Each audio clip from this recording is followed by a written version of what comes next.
16년 전 제가 심호하던 교회 교육전사님으로 주시성을 가진 주전사님이 있었습니다. 교회에 부임해 보니까 주전사님을 이제 보게 되죠. 근데 키가 얼마나 컸던지 190에 가깝습니다. 그러니까 제가 이렇게 우러러봐야 되는 그런 분이었습니다.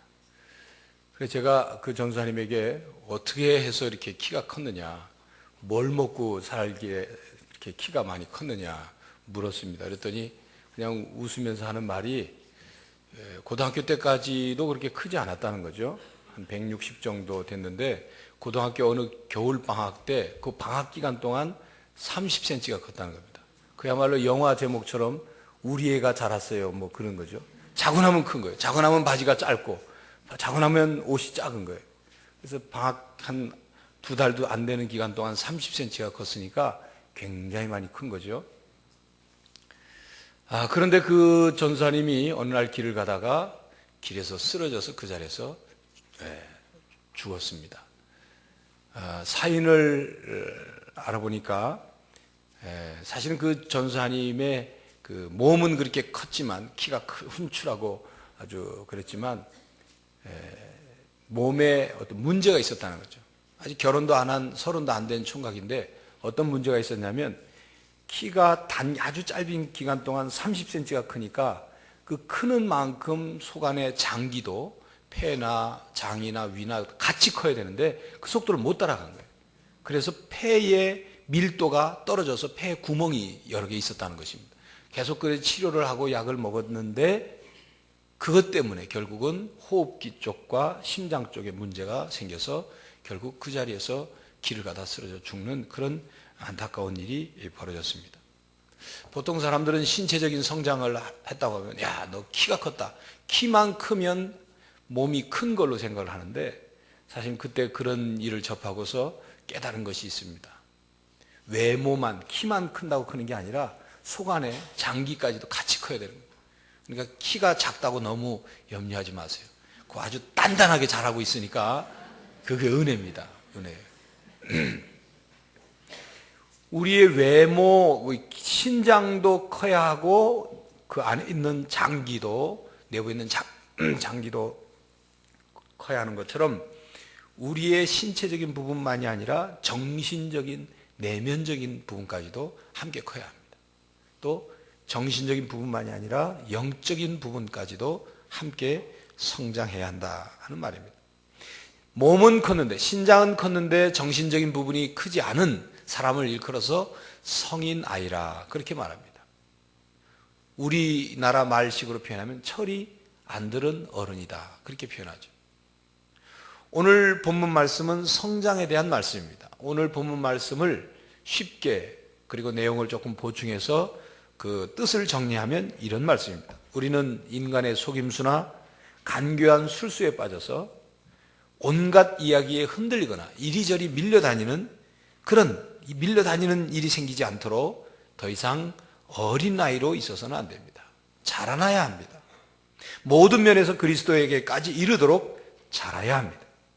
그리고 그리스도의 몸인 교회를 이루고 있는 우리 각자가 서로 연결되고 서로 영양분을 공급해서 그리스도의 몸을 자라게 하고 서로를 세워줘야 합니다 하는 그런 내용입니다. 한마디로 말하면 성장하라는 말씀이죠. 자라나라 그런 말씀입니다. 그런데 성장에 대해서 사람들이 제대로 알지 못하는 것이 몇 가지가 있습니다. 중요한 것인데도 성장에 대해서 바로 알지 못하는 것이 있어요. 그것이 뭐냐면 성장의 필요성과 중요성을 바로 알지 못합니다. 성장이 필요하다. 성장이 얼마나 중요한지 모른다. 이걸 잘 몰라요. 또 그렇다면 성장을 위해서 어떻게 해야 성장할 수 있는가? 성장의 방법? 성장은 어떤 원리로 이루어지고 있는가? 성장의 원리? 성장을 하는 데 있어서 어떤 법칙에 의해서 성장하는가? 성장의 법칙? 이런 것들을 잘 알지 못합니다. 오늘은 특별히 성장의 중요성과 필요성에 대한 말씀을 드리려고 합니다. 성경에는 성장에 대한 말씀이 많이 나옵니다. 성장은 모든 생명체에게 일어나는 일입니다. 살아있는 것은 성장하지요. 성장하지 않는 것은 다른 말로 죽은 것이거나 혹은 죽어가고 있는 것입니다. 성장은 그리스도인들에게 있어서 아주 중요합니다. 그리스도인의 삶을 표현한 말, 그것이 바로 성장이라는 말로 표현할 수 있어요. 다르게 설명하면 그리스도인의 삶이라는 것은 당연히 성장해야 한다는 것입니다.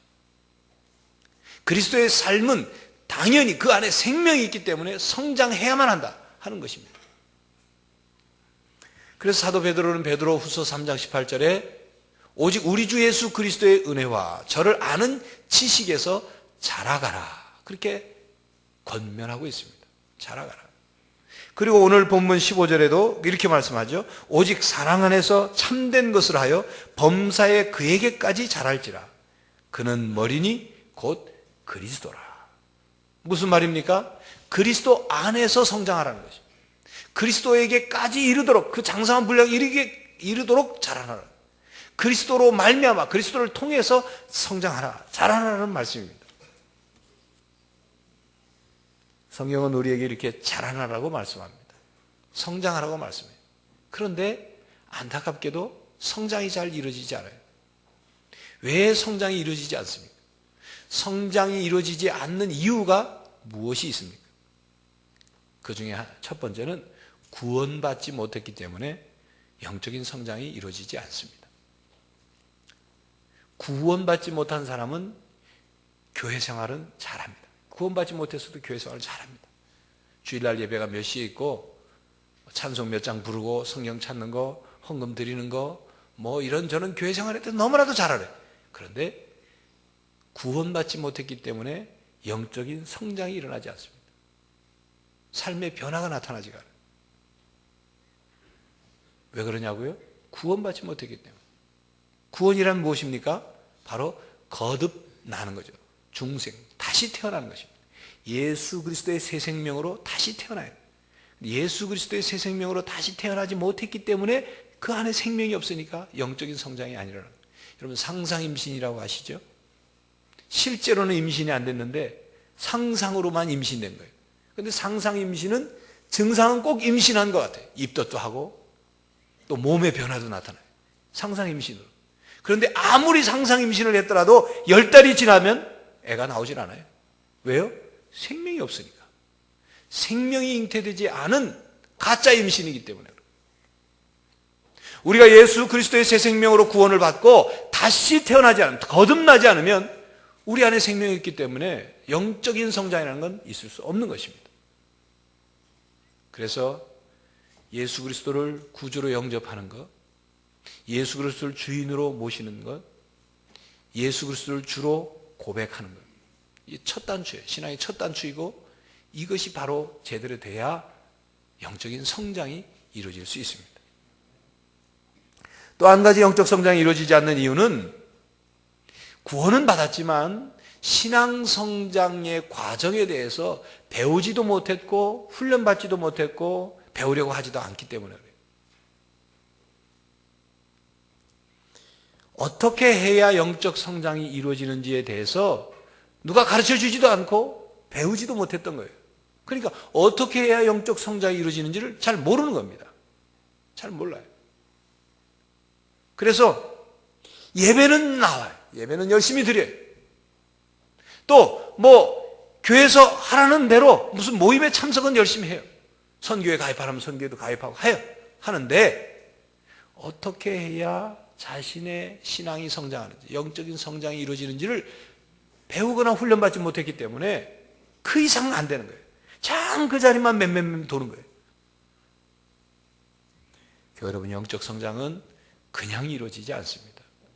우리가 구원을 받는 것, 그것은 하나님의 전적인 은혜로 구원을 받아요. 그러나 우리의 영적인 성장은 저절로 되는 것이 아닙니다. 영적 성장을 이룬 사람들과 함께 있다고 해서 그들이 나에게 무슨 나를 그냥 있는데도 성장시켜줘. 아닙니다. 영적 성장에 대해서 뭔가를 노력해야 돼요. 분명한 성장의 방향과 목표를 세우고 그 영적 성장에 적절한 노력을 해야 돼요. 그래야 성장이 이루어집니다. 마치 아이가 태어나가지고 그냥 있는다고 성장하는 것이 아니죠. 아이도 뭔가를 해야 돼요.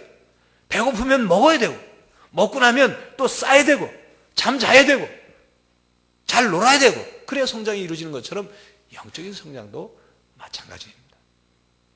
그런데 많은 사람들이 성장에 대해서 바로 알지 못해요. 그냥 몸만 크면 다 마음도 크는 줄 알아요. 그냥 나이가 들면 다 어른이 되는 줄 알아요. 정신적인 성장이 이루어지면 그 영적인 성장도 이루어졌다고 착각해요. 그렇지 않습니다. 영적인 성장이 이루어지기 위해서는 균형과 조화 있는 성장이 이루어져야 합니다. 예를 들어서 키는 컸는데 양쪽 팔이 어린애 때 가지고 있는 팔 크기 그대로 있다. 팔은 안 컸다. 그러면 건강한 성장이라고 말할 수 없죠. 키는 크고 덩치는 커졌는데 팔은 초등학교 1학년 때 그 발 크기 그 모양으로 있다면 정상적인 활동을 하는데 문제가 있습니다. 균형 있는 성장, 조화 있는 성장이 이루어져요. 영적인 성장은 바로 그런 것을 추구하는 것입니다. 예수님의 어린 시절에 대해서 성장 과정에 대해서 성경은 많은 그 기록을 남기고 있지 않습니다. 그런데 예수님의 어린 시절을 기록하고 있는 아주 중요한 한 구절 말씀이 있죠. 우리가 잘 아는 누가복음 2장 52절 말씀. 예수는 그 키가 자라고 지혜가 자라고 하나님과 사람들에게 더욱 사랑스러워 가시더라 하는 말씀이죠. 예수님의 어린 시절에 짧은 말씀이에요. 키가 자라고 신체적인 성장이죠. 또 지혜가 자라고 정신적인 성장입니다. 하나님께 더욱 사랑스러워 가더라 영적인 성장입니다. 사람들에게 더욱 사랑스러워 가시더라 사회적 인간관계적인 성장입니다. 예수님의 모든 면 전인적인 성장에 대해서 아주 짧은 말씀으로 설명하고 있습니다. 신체적인 부분, 정신적인 부분, 영적인 부분, 사회적 인간관계적인 모든 부분을 아주 점진적으로 잘 성장하셨다는 그런 기록이에요. 예수님의 어린 시절에 대해서 성경은 굉장히 어떤 이렇게 그 신동처럼 그렇게 기록하고 있지 않아요. 예수님이 12살 되던 해까지는 다른 기록이 없어요. 어느 종교의 창시자처럼 어느 그 종교 창시자는 말이죠. 태어나자마자 자기 엄마 뱃속에서 태어나자마자 동쪽으로 서쪽으로 남쪽으로 북쪽으로 걸었다는 거예요. 걷고는 하늘을 쳐다보는 천상천하 유아독존. 하늘 위와 땅 아래 나 혼자다. 그렇게 말했다는 거죠. 그런 허구스러운 기록을 성경은 남기고 있지 않아요. 여러분 성경 읽어보시니까 어떻습니까? 성경에 예수님께서 태어나자마자 막 걸었다는 기록이 있습니까? 예수님께서 100일도 안 돼가지고 막 도리도리를 하고 잼잼잼을 했다는 기록이 있어요? 100일도 안 돼가지고 자기 부모님께 큰 절을 올렸다 그런 기록이 있어요? 없습니다. 예수님은 우리와 똑같은 어린 시절을 보내셨어요. 그런데 중요한 것은 정상적으로 자라면서도 전인적으로 성장했다. 모든 면이 골고루 균형 있게 조화 있게 성장하셨다. 그렇게 말씀하고 있습니다. 무엇을 말합니까? 바로 우리도 그러한 성장을 이루어야 한다는 것입니다. 우리도 신체적인, 정신적인, 영적인, 사회적인 모든 부분이 골고루 균형을 이루면서 조화로운 성장을 이루어야 한다는 것입니다. 특별히 영적인 성장을 소홀히 하거나 영적인 성장이 이루어지지 않을 수가 있는데 그 영적인 성장까지도 균형 있게 자라야 한다는 것이 성경의 가르침인 것입니다. 또한 영적인 성장은 계속 성장해야 합니다. 계속 이루어져야 합니다. 영적인 성장이 계속 이루어지지 않으면 영적인 성장을 이루기 위해서 계속 노력하지 않으면 문제가 생겨요. 성경은 이렇게 말씀합니다. 누구든지 선줄로 생각한 자는 넘어질까 조심하라. 이 말은 누구든지 자기는 영적인 성장을 다 이뤘기 때문에 나는 이 정도면 됐지. 나는 더 이상 영적인 성장이 필요 없어 라고 생각하면 그때부터 넘어진다는 거예요. 문제가 생긴다. 교만해지고 그 영혼이 노화되기 시작합니다. 죽어가기 시작합니다. 병들어가기 시작하는 거예요. 끊임없는 성장이 필요합니다. 로버트 실러 목사님 집에 100년 된 후추나무가 있었다고 그래요. 정원사가 그 정원을 가꾸고 있는데 로버트 실러 목사님이 정원사에게 그렇게 말했답니다. 우리 집에 이 100년 된 이 후추나무가 있는데 한 자랑도 할 겸 100년 된 후추나무 이건 아마 이제 다 자란 것 같아요.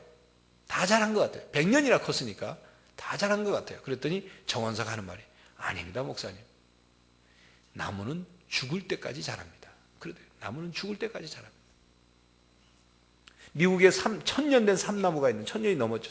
그 나무가 있는데 그 얘기를 하면서 그 삼나무도 계속 자랍니다. 지금도 자라고 있습니다. 나무는 죽을 때까지 자란다고 합니다. 그래서 그런지 예수님께서 성경에 보면 나무를 비유해서 우리의 신앙에 대해서, 영적인 것에 대해서 비유로 말씀을 많이 하셨어요. 우리가 성경을 읽어보면 나무를 통해서. 고린도후서 4장 16절에 그렇게 말씀하죠. 겉사람은 후패하나 우리의 속은 날로 새롭도다.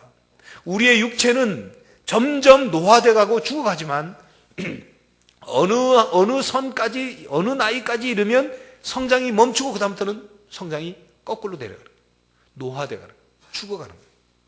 제가 보니까 여기 계신 분들의 거의 한 90%는 저도 마찬가지고 성장을 하지 않고, 몸이 성장하지 않고 다 노화돼 가거나 죽어가고 있는 거예요. 죽어가고 있는 거예요. 그런데 성경은 말합니다. 우리의 몸은 그렇지만 우리의 속사람, 우리의 영은 날로 새롭다. 우리의 영은 날로 자라야 한다는 것입니다. 날로 자랄 수 있다는 거죠. 그게 주님께서 나무를 비유로 우리에게 가르쳐 주신 교훈이에요. 나무는 죽을 때까지 자라는 것처럼 만물의 영장인 인간은 그 영적 성장이 죽을 때까지 이루어져야 한다. 그런 말씀이에요. 바로 육체적인 성장과 영적 성장의 차이가 바로 그것입니다. 우리의 영은 끊임없이 성장할 수 있어요. 끊임없이. 연세가 많이 드신 어르신들 포기하지 마십시오. 이 나이에 포기하지 마세요.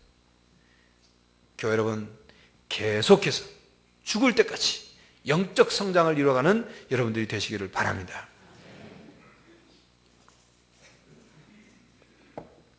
끊임없는 성장은 건강한 신앙인이 되게 합니다. 계속 영적인 성장이 이루어지면 건강한 신앙인이 돼요. 교회 여러분들, 오늘 설교 말씀을 들으면서 이런 생각을 하실 줄 몰라요. 나는 밥 먹고 살고 이 활동하는데 별 문제가 없는데 꼭 그 영적인 성장을 해야 하나? 영적인 성장을 해야 하나? 내가 구원받았으면 됐지 뭘, 이렇게 생각하실 수도 있을 거예요. 그런데 만약 그렇게 생각하신다면 잘못 생각하시는 겁니다. 영적 성장이 얼마나 중요한지, 영적 성장이 얼마나 필요한지를 잘 몰라서 그렇게 말씀하시는 거예요. 그렇다면 왜 우리에게 그렇게 영적 성장이 중요합니까?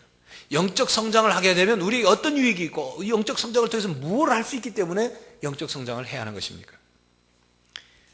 앞에서도 말씀드린 것처럼 영적 성장을 계속 이루게 되면 건강한 신앙이 돼요.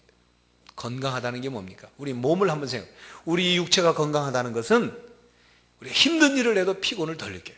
건강하지 못한 사람은 피곤을 잘 느낍니다. 피곤해도 건강한 사람은 피곤이 빨리 회복이 돼요. 건강하니까 몸의 컨디션이 좋아서 늘 활기차요. 생활이 힘이 있어요. 그리고 외부로부터 병균이, 감기 바이러스가 들어오면 그것이 침투했을 때 면역력이 있기 때문에 건강한 사람은 그것을 쉽게 이겨요. 일주일 할 걸 한 3일에 끝내요. 건강하지 못한 사람은 감기가 한번 들어오면 지극정성으로 손님 대접을 해요. 보름 한 달 동안. 또 자기 내부에 병이 생겼을 때도 건강한 사람은 치유 능력이 있어서 그것을 스스로 치유하게 돼요. 약을 먹지 않아도 몸을 잘 간수하고 음식을 조절하면 스스로 치유가 돼요. 또 어떤 질병이 생겼을 때 건강한 사람은 그 질병만으로 치료가 끝나요. 그런데 합병증이 안 생긴단 말이에요. 그런데 육체적인 건강이 좋지 않은 분들은 늘 피곤해요. 쉽게 피곤을 느껴요. 피곤이 쉽게 회복되지도 않아요. 병균이 들어오면 그것을 정할 면역력이 없기 때문에 그 병이 그냥 다 거쳐가요. 또 병이 생기면 그 한 가지 병만이 생기는 게 아니라 합병증이 생겨요.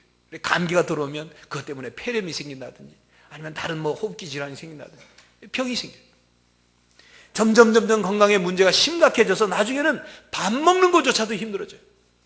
건강치 못한 거죠. 그래서 우리 육체도 건강해야 하는 것입니다. 정신적인 부분도 건강해야 돼요. 정신적인 부분이 건강하지 못한 사람은 어떠냐? 사람과 살아가면서 쉽게 상처받아요. 쉽게 불안을 느끼고 쉽게 염려하고 쉽게 우울해지고 그래요. 감정의 기복이 심해요. 그리고 다른 사람과의 관계가 쉽게 깨져요. 쉽게 삐끼고 화도 잘 내고 사람과의 관계가 좋던 관계가 금방 나빠지고, 그리고 그런 문제를 해결하려고 할 때 정신적으로 건강하지 못한 사람은 문제를 해결하고 하려고 노력하면 노력하면 문제가 꼬여요. 자기 딴에는 해결해 보려고 하는데 문제가 잘 해결 안 돼. 더 심각해져요. 정신적으로 건강하지 못하면 그래요. 영적인 건강도 마찬가지예요. 더 중요해요. 더 아주 중요한 겁니다. 영적으로 건강하지 못하면, 영적인 성장이 이루어져서 영적으로 건강하지 못하면 늘 허덕거려요. 인생 사는 게 늘 그래요. 늘 멀미해요. 배멀미 하는 것처럼 늘 인생 불평하고 힘들어하고 조그만 일에도 괴로워하고 낙심도 잘하고 염려도 하고 불안해하고 절망하고 인생이 도무지 기쁨이 없어요. 왜 그렇습니까? 영적으로 건강하게 성장하지 못했기 때문에 그렇습니다. 영적으로 건강해야 우리는 우리 자신의 신앙을 지킬 수 있고 우리의 영혼을 지킬 수 있어요. 우리의 영혼이 지켜져야 우리의 삶이 중심이 제대로 잡히는 것입니다. 그래서 오늘 14절에 말씀하죠. 이는 우리가 이제부터 어린아이가 되지 아니하여 사람의 괴술과 간사한 유혹에 빠져 모든 교훈의 풍조에 밀려 요동치 않게 하려 함이라. 영적인 성장이 제대로 이루어져야 잘못된 가르침, 헛된 가치관, 헛된 풍조, 미혹하는 영, 우리를 시험에 빠뜨리는 모든 것을 이길 수 있다는 거예요. 물리칠 수 있다는 거예요. 구별할 수 있다는 것입니다. 영적으로 건강하게 성장이 이루어지면 죄로부터 자신을 보호하게 돼요. 죄 짓는 일이 줄어들어요. 물리치고 이기고 죄 짓는 일에 아예 가지도 않고 죄를, 영적인 건강이 자기 일을 죄로부터 보호해줘요. 보호벽과 같아요. 그리고 영적으로 건강하게 성장한 신앙인은 어떤 문제가 생겼을 때 죄를 지은 다음에도 회복이 빨라요. 영적으로 건강하지 못하면 죄를 한번 짓고 나서 나는 왜 이런가 하고 푹 다운이 돼가지고 주님을 가까이 하는데 힘들어. 그러나 영적으로 건강한 신앙인은 죄를 지었어도 금방 회개하고 하나님께 더 다가가. 어떤 일을 하고 나서도 영적으로 힘이 소진이 된 후에도 그 영적인 회복력이 빨란 거예요. 영적으로 건강한 사람이 그렇습니다.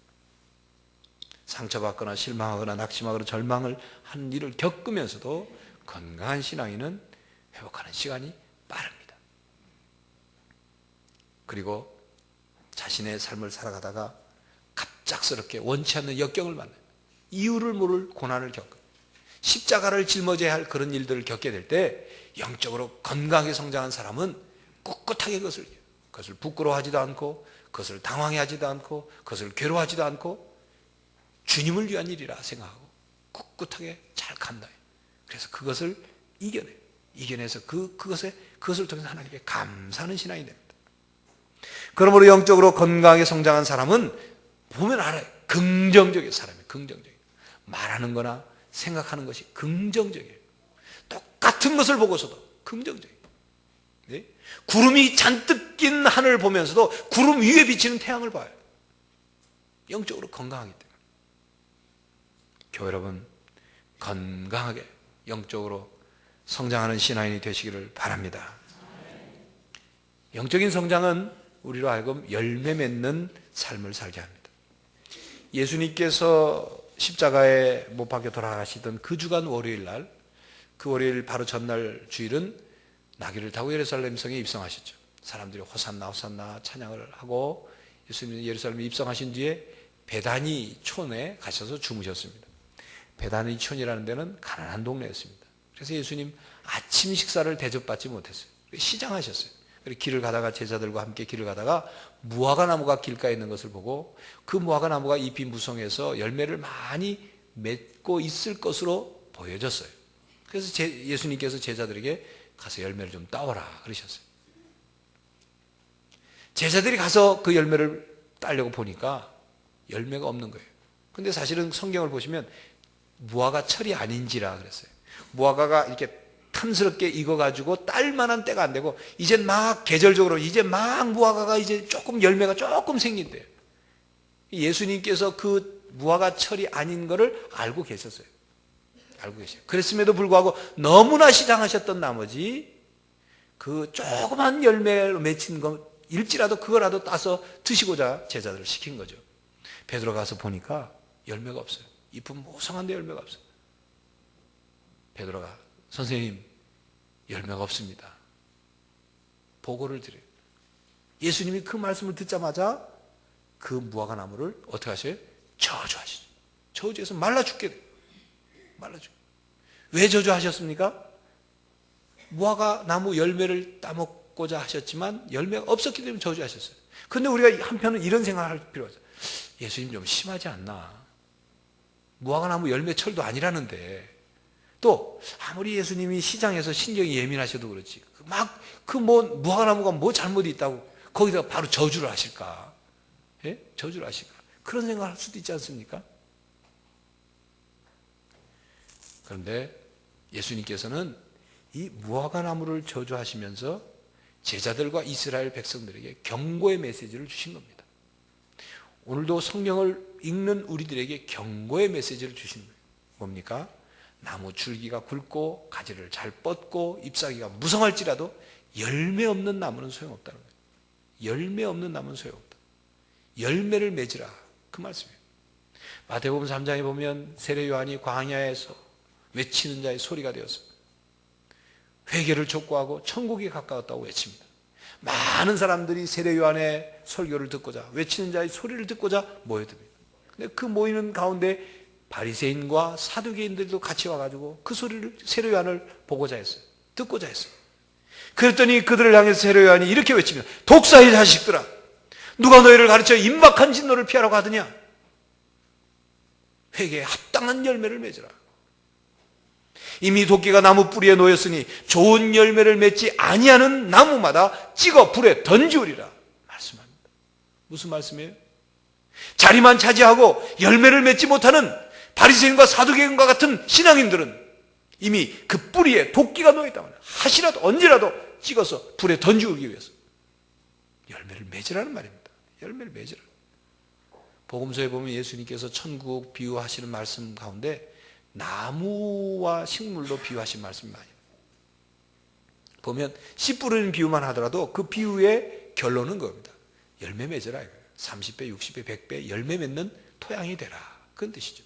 알곡과 가라지 비유를 보면 열매를 맺되 알곡이 되라 말이에요. 쭉정이만 있지 말고.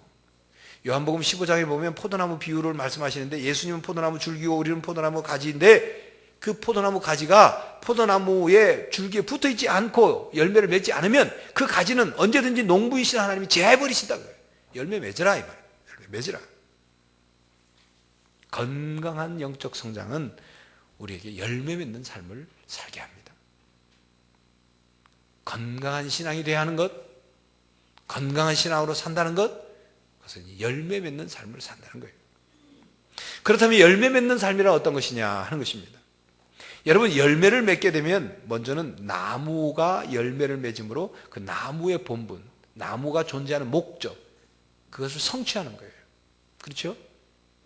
열매를 맺는 삶을 살 때 먼저 우리 자신이 기뻐요. 자신이 기뻐요. 자신이 기쁜지 안 기쁜지를 보면 내가 열매 맺는 삶을 살고 있는가 안 하는가 알 수 있어요. 그리고 그 열매를 맺은 다음에 다른 사람에게 기쁨을 주는 거예요. 열매는 다른 사람에게 유익을 줘요. 다른 사람에게 덕을 끼쳐요. 그래서 그걸 통해서 하나님을 기쁘게 해드리는 거예요. 그게 열매 맺는 삶이에요. 여러분, 갈라디아서 5장 22절에 보면 성령의 9가지 열매가 있죠. 사랑, 희락, 화평, 오래 참음, 자비, 양성, 충성, 온유, 절제. 그 열매들을 다 한번 보십시오. 사랑, 희락, 화평 다 열매를 보세요. 자기 개인을 위한 열매가 아니에요. 다 다른 사람들을 유익하게 하는 열매. 사랑, 희락, 화평, 오래 참고 충성하고 자비를 베풀고 온유하고 절제하고 다 자기만을 위한 게 아니라 남들을 다 기쁘게 하는, 유익을 주는 열매. 그런 열매 맺는 삶을 살아가는 거죠. 그러므로 우리가 영적으로 성장해서 건강한 신앙이 되어서 열매를 맺게 될 때 나도 기쁘고 다른 사람도 기쁜 거예요. 그게 신앙인의 삶인 것입니다. 지난주 수요일 우리는 SBS 예술단장인 김정택 장로님을 모셔서 찬양도 듣고 피아노 연주하는 음악도 듣고 간증 집회를 가졌습니다. 간증 집회가 끝나고 나가는 우리 교인들 얼굴을 보니까 얼굴 색깔이 달라졌어요. 환해졌어요. 정말 환해졌어요. 어떤 분은 스트레스가, 지금까지 스트레스가 다 날아갔다고 그래요. 다 날아갔다. 물론 그 김정택 장로님이 예수님처럼 그렇게 완벽한 신앙인은 아니에요. 그러나 짧은 만남이었고 간증을 통해서 깨달은 것은 정말 신앙이 순수하다. 신앙이 건강하다. 신앙생활이 막 이게 막 우울하고 축 처진 신앙이 아니라 재미있고 즐거운 신앙생활을 하는 분이구나. 또 신앙생활을 통해서 스스로 행복한 신앙인이구나. 그리고 신앙생활을 통해서 삶도 자유할 뿐만 아니라 늘 하나님과 교제하면서 열매 맺는 삶을 살고 있구나 하는 것을 우리가 알 수 있었습니다. 우리 교회 집회에 오기 전에도 비행기 속에서 전도하는 전도의 열매를 맺는다든지, 얼마나 겸손한지 몰라요. 얼마나 겸손한지 몰라요. SBS 예술단장인 정도면, 그리고 강사로 오는 분이면 이렇게 대접하면 대접을 이렇게 받아도 허물이 되지 않는데,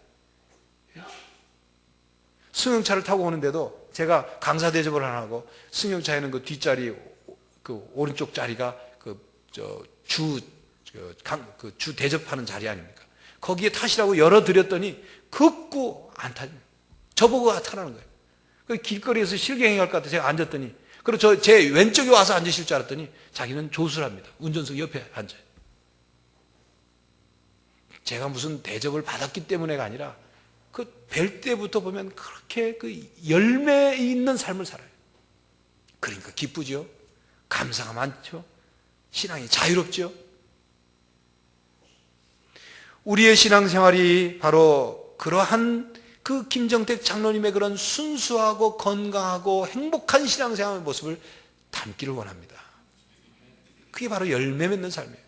그런 삶을 통해서 전도가 이루어지는 거예요. 그런 삶을 통해서 하나님이 기뻐하시는 것입니다.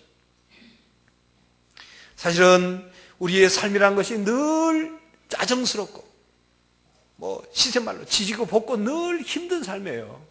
힘든 삶이에요.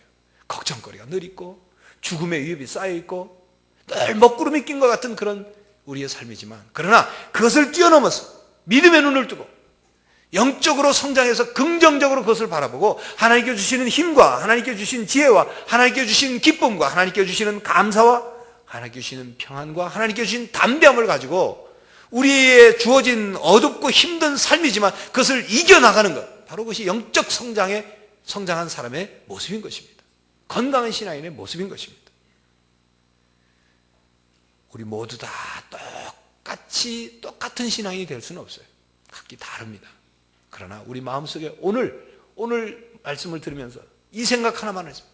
나도 영적으로 성장하고 싶다. 하나님, 나도 영적으로 성장하길 원합니다. 이대로는 안 됩니다. 내 이 모습 그대로, 참 그 모습 그대로는 내가 신앙이 기쁨이 없습니다. 나도 좀 기쁘게 신앙생활하고 싶습니다. 이런 마음을 가지시면 좋겠습니다. 만물이 성장하는 계절에 만물의 영장인 우리 인간이 영적으로 자라났어요. 균형 있고 조화롭게 자라났어요. 정말 신앙이 여러분을 행복하고 건강한 신앙인이 되시기를 간절히 바랍니다. 기도하겠습니다. 하나님, 우리의 생각과 우리의 삶의 자세를 새롭게 하여 주셔서 영적인 성장을 이루게 하시고 균형과 조화로운 건강한 신앙인이 되어서 내 삶이 기쁘고 하나님을 기쁘게 하고 내 옆에 있는 사람을 기쁘게 하고 하나님의 소중한 열매 맺는 성숙한 신앙인이 되게 하여 주시옵소서.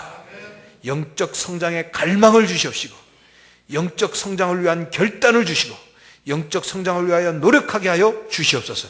예수 그리스도의 이름으로 기도하옵나이다. 아멘.